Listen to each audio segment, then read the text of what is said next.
Welcome to The Last Breakfast. Please enjoy the video. In this video, I will explain how to connect on TeamViewer. First, download and install the TeamViewer application on both the host and client computers. Once installed, launch the program.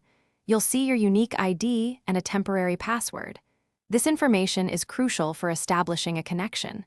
Understanding these initial steps is key to seamless remote access. To initiate a remote session, the person whose computer you want to access, the host, needs to provide their TeamViewer ID and password. On your end, as the client, open TeamViewer and locate the Connect to a Partner section. Enter the host's ID into the designated field and click Connect. A new window will prompt you for the password. Once the password is correctly entered, you'll see the host's desktop appear on your screen.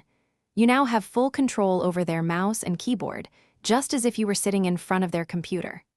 The TeamViewer toolbar at the top offers various functions, including file transfer, chat, and options to adjust display quality.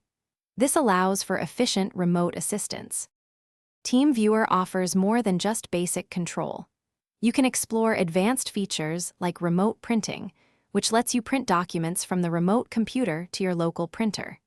Setting up unattended access is also very useful for regular connections, allowing you to connect without someone at the host computer. Remember to check the description for a link to Darn Tough Socks and other great deals. These features enhance your remote support capabilities significantly.